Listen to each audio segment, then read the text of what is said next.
Mateen पटेलची SIT कडनं तब्बल 8 तास चौकशी, मतीनवर निदा खानला आश्रय दिल्याचा आरोप।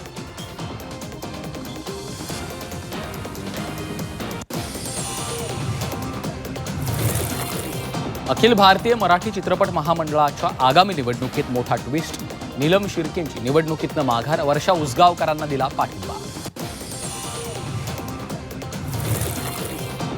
सीबीआयकडनं मोटेगावकरच्या खासगी क्लासेसची चौकशी सुरू, तर मोटेगावकरचे नातेवाईकही चौकशीच्या फेऱ्यात।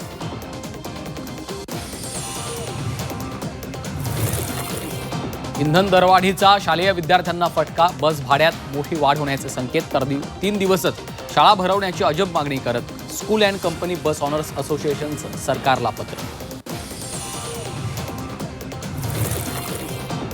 राज्यभरात मान्सूनपूर्व पावसाच्या सरी, मराठवाड्यासह मध्य महाराष्ट्रातल्या काही भागात वादळी वाऱ्यासह पावसाची हजेरी, तर पावसामुळे शेती पिकाचं मोठं नुकसान।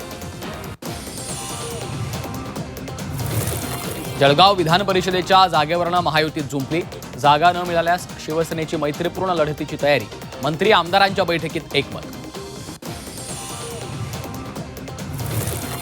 विधान परिषद निवडणुकीचा तिढा सोडवण्यासाठी वर्षावर 2 तास खलबतं, शिंदेंच्या नाराजीवर चर्चा झाल्याची माहिती, तर फडणवीसांच्या भेटीनंतर रवींद्र चव्हाण, बावनकुळेंनी घेतली शिंदेंची भेट।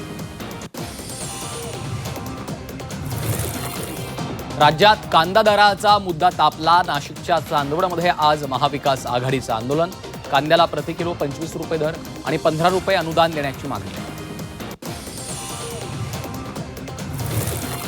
सरकारचा कांदा उत्पादकांना काहीसा दिलासा, नाफेडकडून कांदा खरेदी दरात 345 रुपयांची वाढ, नाफेड आता 1580 प्रति क्विंटल दराने घेणार कांदा।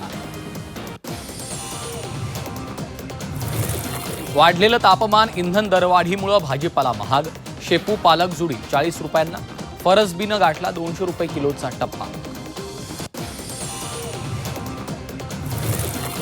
मागील 11 दिवसातच पेट्रोल डिझेलच्या किमती 8 रुपये प्रति लिटरनं वाढल्या। इराण युद्धाच्या नावाखाली केलेली दरवाढ आधीच महागाईनं पिचलेल्या जनतेच्या जखमेवर मीठ चोळणारी।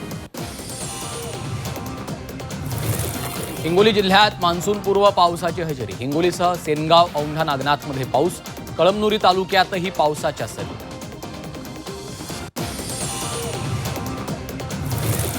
पश्चिम रेल्वेकडनं अतिक्रमणाविरोधात कारवाई, गोरेगाव मालाड हार्बर मार्गासाठी कारवाईत 26 पक्की बांधकामं जमीन।